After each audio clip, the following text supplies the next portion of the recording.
आनंदपुर एक छोटा लेकिन बेहद खूबसूरत गांव था। चारों ओर हरे भरे खेत फैले हुए थे। सुबह होते ही पक्षियों की चहचहाहट और बैलों की घंटियों की आवाज पूरे गांव में गूंजने लगती थी। गांव का मुख्य चौराहा हमेशा लोगों की आवाजाही से भरा रहता था। आसपास के गांवों के लोग भी अपनी जरूरत का सामान लेने यहीं आते थे। उसी गांव में अर्जुन अपनी बूढ़ी माँ के साथ रहता था। वो बहुत मेहनती और ईमानदार इंसान था। उसके पास अपनी जमीन नहीं थी। वो दूसरों के खेतों में मजदूरी करके घर चलाता था। लेकिन इस साल बारिश समय पर नहीं हुई। फसलें खराब हो गईं और मजदूरी का काम लगभग बंद हो गया। दिन बीतते गए और घर का राशन खत्म होने लगा। माँ की दवाइयों का खर्च अलग था। एक शाम अर्जुन अपने सबसे अच्छे दोस्त राघव से मिलने पहुंचा। अरे अर्जुन, क्या बात है भाई? आज बहुत परेशान लग रहे हो। क्या बताऊं राघव, खेतों में काम नहीं है, घर का राशन खत्म होने वाला है और माँ की दवाइयों के पैसे भी नहीं बचे। परेशानी तो है भाई, लेकिन हिम्मत हारने से कुछ नहीं होगा। मैं भी यही सोच रहा था। दूसरों के भरोसे बैठने से अच्छा है कि अपना कोई काम शुरू किया जाए। तो क्या करने का सोच रहे हो? मैं चौराहे पर पानी पूरी का ठेला लगाना चाहता हूँ। पानी पूरी? हाँ, पिछले महीने शहर गया था। वहां देखा कि लोग पानी पूरी के लिए लंबी लाइन लगाते हैं। हमारे गांव में कोई नहीं बेचता। अगर मैं स्वादिष्ट और सस्ती पानी पूरी बनाऊं तो लोग जरूर पसंद करेंगे। विचार तो अच्छा है, लेकिन शुरुआत के लिए पैसे चाहिए होंगे। बस यही एक समस्या है। अगर बात पैसों की है तो चिंता मत करो, मेरे पास थोड़ी बचत है, तुम ले लो। नहीं भाई, मैं कैसे? जब काम चल पड़े तब लौटा देना। तुम हर मुश्किल में मेरे साथ खड़े रहते हो। दोस्त मुश्किल दिनों के लिए ही होते हैं भाई। अर्जुन तुरंत बाजार गया और पानी पूरी बनाने का सामान खरीद लाया। सूजी, आटा, आलू, चने, मसाले, इमली और पुदीना, सब कुछ खरीदकर वो घर लौट आया। माँ, अब हमारी किस्मत बदलने वाली है। भगवान तुम्हारी मेहनत जरूर रंग लाएगा बेटा। रात भर अर्जुन और उसकी माँ तैयारी में लगे रहे। ये मसाले तैयार हो गए बेटा। और ये रहा हमारा खास मसालेदार पानी। दोनों ने पूरी रात मेहनत की।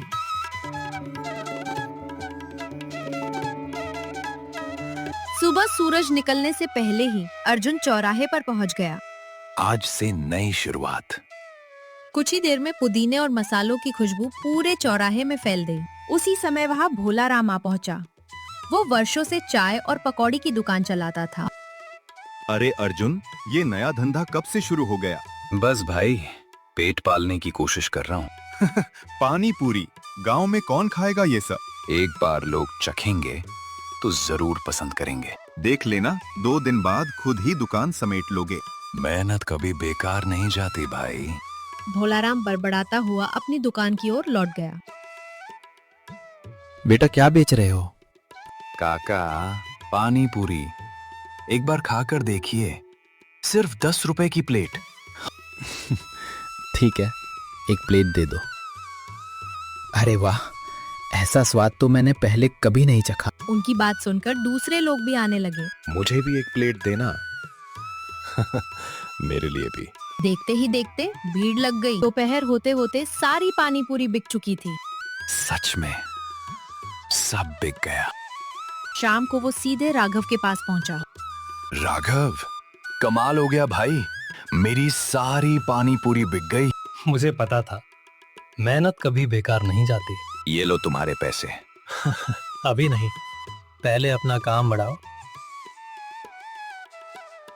पहले दिन की सफलता के बाद अर्जुन का आत्मविश्वास बढ़ चुका था। अगले दिन सूरज निकलने से पहले ही अर्जुन और उसकी माँ फिर से तैयारी में लग गए। बेटा, आज कल से ज्यादा पानी पूरी तैयार करनी होगी। हाँ माँ, आज हम दुगनी तैयारी करेंगे। सूरज निकलते ही अर्जुन अपना ठेला लेकर चौराहे पर पहुंच गया। अरे, पानी पूरी वाला आ गया। आज सबसे पहले मैं खाऊंगा। कल वाली पानी पूरी का स्वाद अभी तक याद है। सबको मिलेगी। आराम से लाइन बनाकर आइए। लोग लाइन में खड़े होने लगते हैं। उधर भोला राम अपनी चाय और पकौड़ी की दुकान पर बैठा ये सब देख रहा था। पहले लोग मेरी दुकान पर आते थे, अब सब उसी की तरफ जा रहे हैं। मालिक, लोग कहते हैं उसकी पानी पूरी बहुत स्वादिष्ट है। स्वाद अच्छा होगा तो क्या हुआ, मेरी दुकान सालों से चल रही है। ओ अर्जुन, सुनो, जी बोलाराम भाई, कहिए। तुम्हारी वजह से यहाँ बहुत भीड़ लगने लगी है। लोग सड़क पर खड़े रहते हैं, मेरी दुकान तक आने का रास्ता बंद हो जाता है। बोलाराम भाई, मैं हमेशा ध्यान रखता हूँ कि रास्ता खुला रहे। अरे भोला राम भाई, इसमें अर्जुन की क्या गलती? लोग उसकी पानी पूरी पसंद करते हैं, इसलिए आते हैं। देख लूंगा मैं इसे। अर्जुन झगड़ा नहीं चाहता था। उसने तय किया कि वो सिर्फ अपने काम पर ध्यान देगा। कृपया कचरा डिब्बे में डालिए। वाह, सफाई का भी पूरा ध्यान रखता है। एक दोपहर गांव के सबसे अमीर व्यक्ति सेठ धनराज अपने लोगों के साथ चौराहे से गुजर रहे थे। गोपाल, यहाँ इतनी भीड़ क्यों लगी है? सेठ जी, ये अर्जुन का पानी पूरी स्टॉल है। पूरे इलाके में इसकी चर्चा है। अच्छा, तो चलो हम भी चखते हैं। नमस्ते सेठ जी। अरे अर्जुन, क्या हमें भी तुम्हारी एक प्लेट पानी पूरी मिलेगी? सेठ जी, ये भी कोई पूछने की बात है? अभी लीजिए। वाह कमाल। सच में अर्जुन, तुम्हारी पानी पूरी का स्वाद अद्भुत है। धन्यवाद सेठ जी।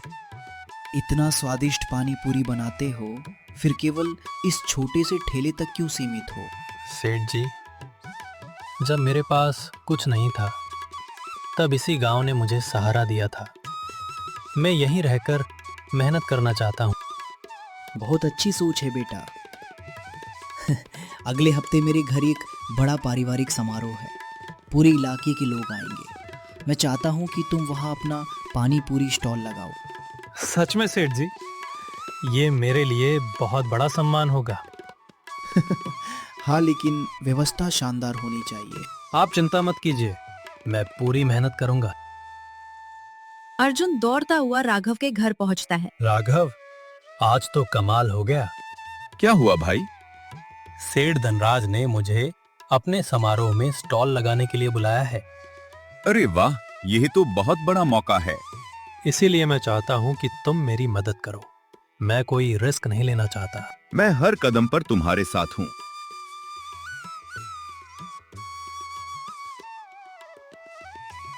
उस रात अर्जुन, उसकी माँ और राघव देर तक तैयारी की योजना बनाते रहे। देखा बेटा, भगवान मेहनत का फल जरूर देता है। ये सब आपकी दुआओं का असर है माँ। लेकिन दूसरी तरफ भोला राम की जलन अब नफरत में बदल चुकी थी।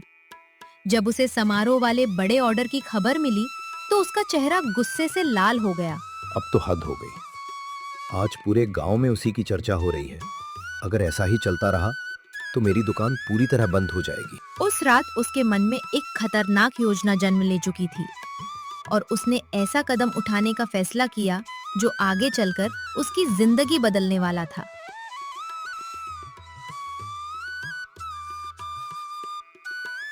उधर भोला राम बेचैनी से अपने घर में टहल रहा था।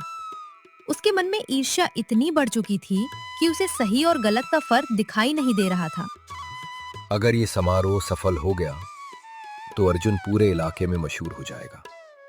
फिर मेरी दुकान की तरफ कोई देखेगा भी नहीं। आखिर देर रात उसने अपनी योजना को अंजाम देने का फैसला कर लिया। भोला राम चुपके से घर से निकला। उसके हाथ में नमक का एक बड़ा पैकेट था। उसका इरादा अर्जुन के मसालों और पानी में इतना नमक मिला देने का था कि समारोह में कोई भी पानी पूरी खा ना सके। भोला राम धीरे धीरे उस कमरे की तरफ बढ़ता है जहाँ सामान रखा था। जैसे ही भोला राम दरवाजा खोलने की कोशिश करता है, पीछे से आवाज आती है। बोलाराम भाई, इतनी रात को यहाँ क्या कर रहे हो? वो मैं तो बस ऐसे ही इधर से गुजर रहा था। अच्छा, तो रात के समय नमक का पैकेट लेकर घूम रहे हो? भोलाराम भाई, क्या आप मेरे सामान में कुछ मिलाने आए थे? कुछ पल तक भोला राम चुप खड़ा रहा। फिर उसकी आंखों से आंसू बहने लगे। मुझे माफ कर दो अर्जुन। मैं तुमसे जलने लगा था। मुझे लगने लगा था कि तुम्हारी वजह से मेरी दुकान बंद हो जाएगी, इसलिए मैं गलत रास्ते पर चल पड़ा। तुम्हें पता है, अगर तुम्हारी वजह से समारोह खराब हो जाता तो अर्जुन की कितनी बदनामी होती। मुझसे बहुत बड़ी गलती हो गई, मुझे माफ कर दो। राघव, उसे कुछ मत कहो। लेकिन अर्जुन, गलती इंसान से ही होती है। तुम मुझे माफ कर रहे हो? हाँ भोलाराम भाई, लेकिन वादा करो, आज के बाद कभी किसी का बुरा नहीं सोचोगे और ईमानदारी से अपना काम करोगे। मैं वादा करता हूं, आज के बाद कभी तुम्हें शिकायत का मौका नहीं दूंगा। अगली सुबह अर्जुन और राघव पूरी तैयारी के साथ सेठ धनराज के विशाल घर पहुंचे। पूरा घर रोशनी और सजावट से जगमगा रहा था। गांव और आसपास के इलाकों से सैकड़ों मेहमान वहां पहुंचे हुए थे। वाह भाई, आज तो हमारा स्टॉल सबसे सुंदर लग रहा है। बस भगवान सब अच्छा करे। वाह, इतनी स्वादिष्ट पानी पूरी मैंने कभी नहीं खाई। कमाल का स्वाद है। एक प्लेट और देना। कुछ ही देर में पूरे समारोह में सिर्फ अर्जुन की चर्चा होने लगी। अगले महीने मेरे बेटे की शादी है, तुम वहां भी स्टॉल लगाओगे? जी जरूर। मेरे कार्यक्रम में भी तुम्हें बुलाऊंगा। अर्जुन को कई नए ऑर्डर मिलने लगते हैं। समारोह समाप्त होने के बाद अर्जुन, तुमने उम्मीद से भी बेहतर काम किया है। ये सब आपकी वजह से हुआ है सेठ जी। नहीं बेटा, ये तुम्हारी मेहनत और ईमानदारी का फल है। सेठ धनराज तय रकम से ज्यादा पैसे देते हैं। इतनी बड़ी रकम मैंने आज तक नहीं देखी। गांव लौटते ही अर्जुन सबसे पहले राघव के पास पहुंचा। राघव, ये लो तुम्हारे सारे पैसे। मुझे तुम पर गर्व है भाई। उसके बाद अर्जुन ने अपनी माँ का अच्छे डॉक्टर से इलाज करवाया। कुछ ही महीनों में उनकी तबीयत पहले से काफी बेहतर हो गई। बेटा, आज मुझे तुम पर बहुत गर्व है। ये सब आपकी दुआओं का फल है माँ। उधर भोलाराम भी बदल चुका था। अब वो ईमानदारी और मेहनत से अपनी दुकान चलाने लगा था। अर्जुन, उस दिन अगर तुम मुझे माफ ना करते तो शायद मैं कभी नहीं बदलता। अच्छे इंसान से गलती हो सकती है, लेकिन उसे सुधार लेना सबसे बड़ी बात होती है। दोस्तों, जिस इंसान के घर में कभी 2 वक्त की रोटी की चिंता थी, आज वही पूरे इलाके के लोगों के लिए प्रेरणा बन चुका था। अर्जुन ने साबित कर दिया कि मेहनत कभी बेकार नहीं जाती। सच्ची दोस्ती हर मुश्किल को आसान बना देती है। ईमानदारी और अच्छे व्यवहार से इंसान लोगों का दिल जीत सकता है। और सबसे बड़ी बात, दूसरों से जलने के बजाय अगर हम खुद मेहनत करें तो सफलता जरूर मिलती है। मॉरल: मेहनत, ईमानदारी और सच्ची दोस्ती इंसान को हर मुश्किल से निकालकर सफलता की ऊंचाइयों तक पहुंचा सकती है।